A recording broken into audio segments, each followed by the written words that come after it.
A gota de consciência hoje vai para um caso impressionante que elucidou um caso de autismo. É isso mesmo. Fui procurada por uma cliente que referiu que tem uma criança autista de 5 aninhos em nível grave, né, nível alto, né, do autismo, que é a síndrome do espectro autista. Ela disse que o filho não se comunica, né? Para quem sabe, na visão sistêmica, até eu vou falar, o autismo ele é considerado uma patologia da fala, né? Então é a interrupção, né, da comunicação, algo que não foi falado, algo que foi sufocado, ou alguém que foi excluído desse sistema familiar que não pôde ser reconhecido como pertencente a essa família. E aí eu falei assim, então tá, escolhe uma bonequinha para te constelar. Ela escolheu essa bonequinha, a bonequinha foi entrando em campo, foi entrando. Chegou aqui, essa bonequinha virou e ficou aqui. Aí eu falei pra ela assim, e como é o seu relacionamento com a sua mãe? Ela falou assim, olha Raquel, eu tenho assistido seus vídeos e eu sei que você fala muito dessas questões, né? Entre pai, nosso relacionamento com a mãe, na nossa infância, mas você pode não acreditar, mas eu não tenho um problema sequer com a minha mãe.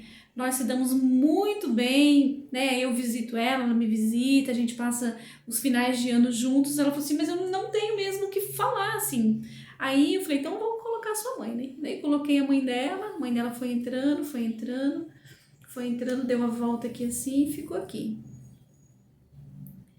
Aí eu falei assim, olha, parece que vocês olham para o mesmo lugar. Ela falou assim, tá parecendo, né? Aí eu falei assim, e com seu pai? Ela falou assim, olha, meu pai, eu falo que é o melhor pai do mundo. Então eu vou colocando um bonequinho, o bonequinho vai vindo aqui, vai fazendo uma dancinha e tal. Aí ela fala que ela tem muito orgulho de ter o pai que ela tem, que tudo ela deve pro pai, né? Do sacrifício que o pai tem, o pai vai vindo e vai ficando aqui assim. Aí fica aqui atrás, mais ou menos.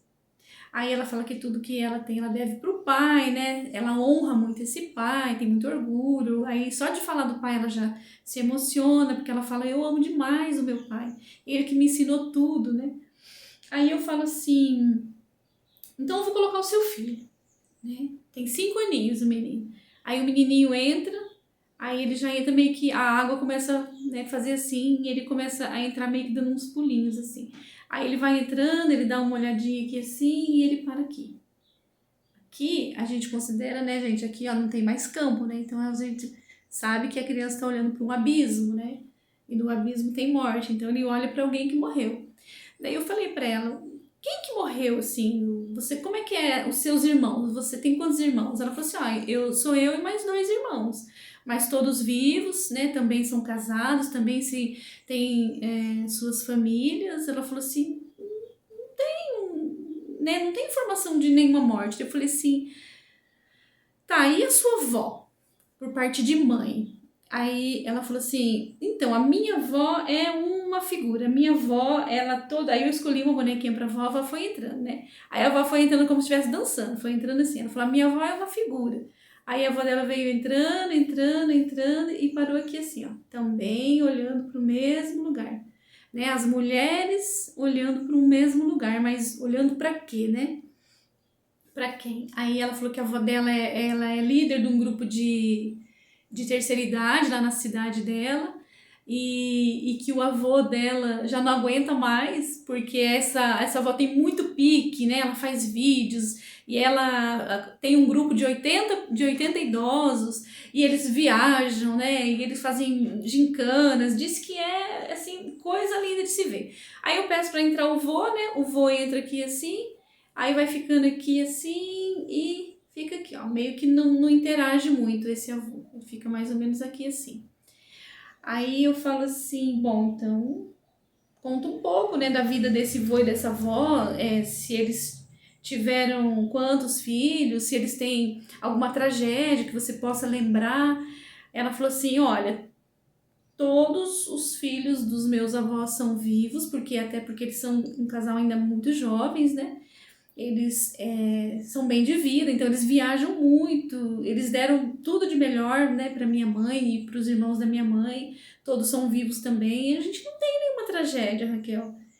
Aí eu falo assim, meu Deus, daí eu falei assim, mas conta um pouco então do teu filho, como que foi o diagnóstico dele? Ela falou assim, olha, a gente já percebeu, quando ele já era muito novinho, né, que a gente falava o nome dele, ele não escutava, ele não falou mamãe, né, ele não falou papai, ele não conseguia comer, ele é muito seletivo para comida, né, ele só come polcã ou laranja, é uma fruta que ele gosta demais, as duas frutas ele gosta muito, que é fruta cítrica, né. Aí eu falei assim, tá, mas qual que é o maior desconforto, assim? Ela falou assim, olha, uma que é muito difícil, né, a comunicação com ele, porque ele é uma criança que quando ele fica nervoso, quando ele ouve o barulho de moto, quando prende o escape, assim, que faz tá, tá, tá, tá, tá, tá, tá, tá. Ela falou assim que esse barulho para ele parece que ele se desconfigura e aí ele começa a falar tator, tator, tator, tator, tator, e bate a cabeça no chão, bate a cabeça na parede, bate a cabeça na mesa, né? Diz que ele vive assim, fazendo isso com a cabeça, e ela falou assim que isso é... E aí ela quer acalmar ele, e ele não quer, e ele dá soco. Então ela falou que tá muito difícil, ela falou que de uns tempos pra cá, assim, tá muito difícil. Por isso que ela resolveu constelar. Aí eu falei assim, olha, geralmente a criança que desenvolve o autismo, ele está representando alguém. Alguém que teve uma dor que não pôde ser vivida, não pôde ser falada, alguém que foi excluído do sistema, alguém que, por exemplo, tinha um vício e envergonhava toda a família, então a família excluía e fazia de conta que ele não fazia parte.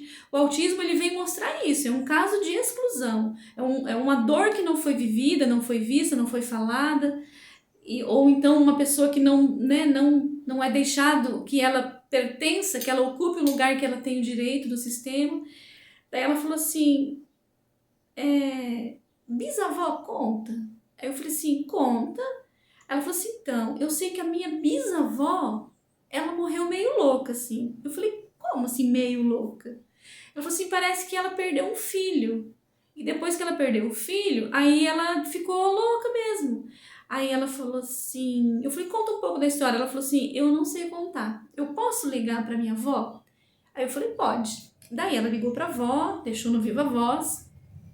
E a avó foi nos contando que essa bisa, né, que era a mãe dessa avó, teve quatro filhos. 3 filhos homens, não, 2 filhos mais velhos eram homens, depois a terceira era uma menina e o quarto era um menino. E esse menino era um chamego dela, era o rapinha do tacho, né? Ele era o caçulinha, porque ela já estava já de idade quando ela engravidou dele. Então, assim, eles eram muito apegados. O menino tinha 11 anos. E ela disse que um dia eles eram meeiros de um sítio e num dia de domingo, tanto eles como os patrões, né, como os donos do sítio lá, que eles eram meeiros, abriu uma grande mesa assim e eles foram almoçar junto naquela... perto do pomar, assim, né? Mas do lado de trás da casa. E o pomar ficava do lado de frente. Aí ela disse que eles todos almoçando juntos ali, de repente alguém ouviu um barulho de trator ligando. E eles eram compadres, né? Aí eu disse que o pai o esposo da Bisa falou assim, ô compadre, esse barulho não é barulho do seu trator? Ele falou assim, falou assim, então, compadre, parece que seu trator tá ligado. Aí disse que eles largaram tudo pra sair correndo, né, pra ver o que estava acontecendo com esse trator. E a hora que eles encontraram o trator tava esmagando o filho dessa bisavó dela, né, esse caçula tão apegado, tão cheio de chamego com essa mãe, né, e ele estava sendo pressionado pelo trator que o filho do dono do sítio tinha pegado. Ele tinha 14 anos, ele não sabia pilotar, não dirigia ainda o trator, e ele pegou o trator ficou desgovernado e pressionou o filho dessa bisavó contra um pé de poncã, que o menino tinha ido pegar poncã, e daí quando ele foi descer, acho que ele escorregou e o trator desgovernado bateu nele, pressionou e ele morreu pressionado ali. Aí nós vamos colocar a bisavó dela. A hora que essa bisavó dela entrou, essas mulheres começaram a chacoalhar, assim, elas ficaram fazendo assim na água, né? Mexeu com todas elas, só que essa avó chega e ela deita, ela morre aqui, ela cai. Ou seja, esse indício de uma grande tragédia nessa família. Aí eu falei assim, vamos colocar então o menino, né, o filho dela, que faleceu. Aí a gente colocou aqui, ele veio, fez assim, ficou aqui nos pés dela olhando. Aí nisso que ele entrou, esse menininho aqui, o autista, ele olhou, veio pra cá assim e ficou olhando aqui, de frente para esse filho dessa bisavó, que no caso nem é bisavó dele, é bisavó da mãe dele, né? Aí aqui a gente elucidou, né, que ele estava identificado e tal, e quando ela falou assim que ele fica falando tator, tator, tator, tator, tator, na verdade é o barulho do trator, né? Então, quando ele escuta o barulho do escape de moto, né, na frente da casa dele passando, ele fica extremamente agitado, que, né, na memória familiar que fica registrado, né, nesse campo de informações aqui, e é mostrado através da fenomenologia, né, que quando as informações todas, né, emergem e a gente toma consciência da nossa verdadeira história, né, da história do nosso clã familiar. Então, essa criança se sacrificou para que essa morte aqui dessa avó e dessa bisavó da mãe dele, né, e desse menininho aqui, fossem honrados, fossem dado lugar, né, de honra, porque a avó contou mais ainda no telefone.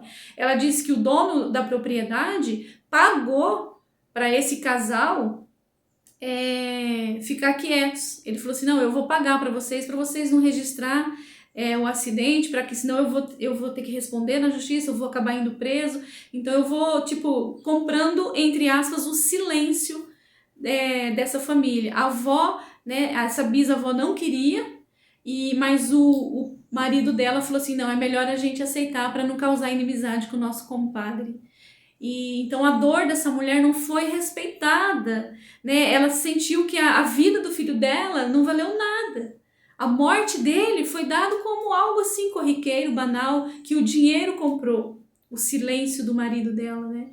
Então ela foi só adoecendo, e ela começava a não falar nada com nada, né? A avó falou no telefone.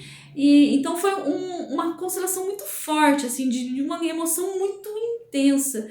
Né, essa mãe, quando ela se deparou com o barulho, né, do trator, que daí ela entendeu que era um trator, que o filho fica gritando dentro de casa e batendo a cabeça na parede, falando tator, tator, tator, tator, tator. E ela falou assim, meu Deus, é isso, tá explicado, porque é isso que ele fala. Então a gente foi fazer as falas de solução, e aí ela fala, né, pra essa bisavó, ela fala assim, ô bisa, eu vejo você, eu vejo o tamanho da sua dor, eu vejo que o seu silêncio te matou, você não pôde fazer justiça pelo seu filho, né, pela morte do seu filho, e toda essa dor tomou conta de você, e você não suportou. Mas eu vou falar sobre a sua dor, porque eu vejo você. E aí ela vai falar pro filhinho dela, né, fala assim, ô meu filho, que coisa mais linda você fez por amor à nossa família. Que sacrifício você fez. Quanto amor você tem. Mas hoje a mamãe vai passar a ser a sua voz.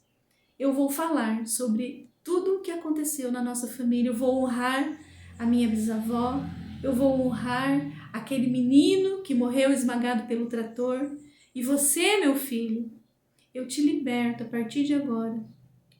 Vai aos poucos, filhos, encontrando o seu lugar. Você não precisa mais se sacrificar. E aí ela chorava. E foi uma constelação assim, gente, que mexeu até comigo. Foi muito forte. E eu espero que essa gota de consciência tenha podido ajudar cada um de vocês, que tem alguém, né, que tem criança com essa síndrome, para que vocês possam refletir o quão importante é ter consciência sobre que nós somos a continuidade da nossa família, certo? Até mais!